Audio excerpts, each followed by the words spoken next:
Hello, Tim from Fairplay now on the 25th of September 2023. So Lorraine and I have had a couple of weeks off going around here, there and everywhere, but back at it today, back to work, and the very first job was quite interesting. Replacing this bit of cable here. Well, it's a bit, that's part of it, there's more than that, but this, believe it or not, was used to wire up a couple of sockets in a kitchen which they're running fridges off and freezers. This is only 1mm cable and socket should have 2.5.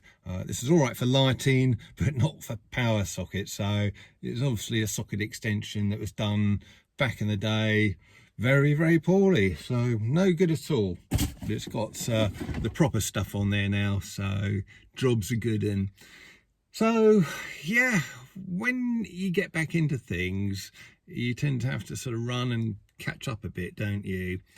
And really I've got a lot of messages to catch up on, a lot of emails, all kinds of things. So if you emailed me a few days ago and you haven't heard anything from me, bear with me, I'll get round to replying to you. So I made a start this morning over breakfast and before work, but I've got a fair old bit of catching up to do. So a question for you, actually. This is in my head because I've just driven past a petrol station and I noticed that all of a sudden the petrol and diesel prices are flying up again. They were coming down for a good many months and they were just starting to get to a reasonable rate again, about 140 for diesel and 130 for petrol. I think it was getting down to 135 for petrol. And I thought, if we just need them to come down another 10-15p and we'll be back to where we were before all of the Ukraine nonsense. But all of a sudden the prices are shooting up again and they've gone up a good 25p by the looks of it in recent days and weeks. So diesel is back up to 165 now, but I don't know what the reason for it is. So I'm asking you if you know if there's any particular reason for it.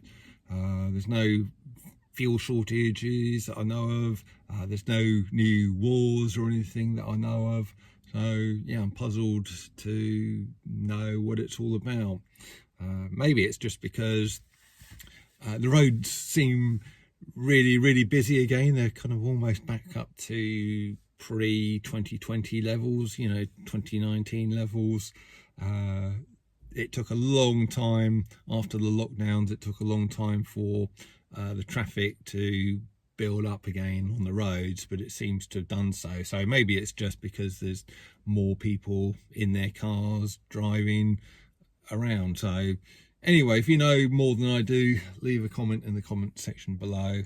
So I'm going to finish off this video here indoors, and I was reading through some emails and I had an interesting one from a guy who was asking me about the removal of smart meters. And as I started this particular video talking about electrical things, what better way to finish the video talking about the same type of topic. Now, in the freedom movement, a very popular kind of topic of discussion is smart meters and the effects they may well have on people's health. I know I have viewers who are actually affected by them, suffer ill effects from them, and I do know people have approached their kind of electrical companies and have been successful in getting them removed on health grounds. Of course, there's all sorts of other reasons why you might want to have them removed as well. The spine thing, the control thing, and really the simplicity thing. What's wrong with the old type of meter, the little sort of white rectangular box which is about 4 inches long by, I don't know, about 3 inches wide and an inch or so deep. Just nice, neat little things they were. And this guy was saying how difficult a job is it to change them over. Well, for an electrician, it's pretty easy. I would say I could do it with my eyes closed, but doing that when you're working with electricity probably isn't the best thing in the world to do. But you get what I'm saying. It's a fairly easy job that I could probably do in an hour or less, but I wouldn't advise a DIYer to do it. You do need the proper test equipment to make sure everything's tickety-boo after the job's done, and to make sure you haven't done anything like reverse polarity or that kind of thing, which is bad news. I won't go into what that's all about, but it's bad news if you reverse polarity on your electrical system, and there's other things that can go wrong with the job as well. So as far as a qualified electrician's concerned, it's an easy job, but the complexity comes in with hassles that you might get from your electrical company, your energy provider, because in theory, the meter doesn't belong to you. It is actually their property. I know it's inside your property, but it is their property. Everything up to and including your electric meter is the property of the energy supplier, and everything after the meter, which is normally just the tails, as we call them, going into your consumer unit or fuse box, and all of that, and everything from there is your property. So by tampering with their property, it's apparently illegal. Whether that's properly illegal or whether it's just the electrical companies telling you it's illegal so you don't go changing the things on them, I don't really know. I'm not a legal expert. I don't know, although I'm an electrician, I don't know what the exact laws are surrounding electric meters as far as that sort of thing is concerned. Obviously I know about the electrical regulations and all of that, but I don't know what laws would make it illegal to actually change the thing. If you have legal expertise, please do let me know. So that's where the complexity would come in, any kind of legal ramifications.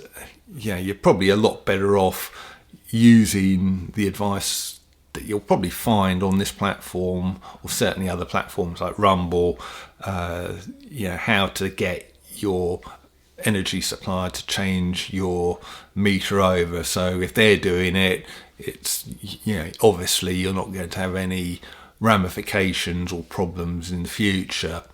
One little idea I did come up with, I've got no idea what the ramifications would be, but one thing you could do is change your electrical supplier over, so go from company A to company B, and during the transition period maybe get an electrician in to change your meter over for a non-smart meter. This is obviously if you've got a smart meter already, get them to change it over for a non-smart meter, and then if there's any ramifications from the company you're leaving, you could just say, well, I'm leaving you and this is your property, so I thought I had to remove it and give it back to you. So you might be able to argue that,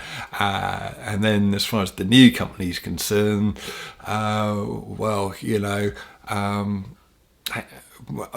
they going to know that your property, or is there going to be a record handed over to them from the old company that your property has a smart meter, or are they going to sort of start from square one and then just see you've got a ordinary meter in there, a non-smart one, and just think, oh well, that's this is a non-smart meter property kind of thing.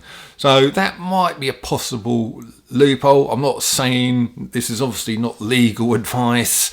It's not even electrical advice, even though I'm an electrician. It's just some ideas I've got. I know this is a topic that's dear to the heart of many people in the freedom movement, and I thought I'd give a few insights into what I think about it. So if you've got more legal expertise than I have, please leave a comment in the comment section below. It'd be interesting to see those, and maybe to then give those resources, any resources you might have, out on a future video on this kind of topic.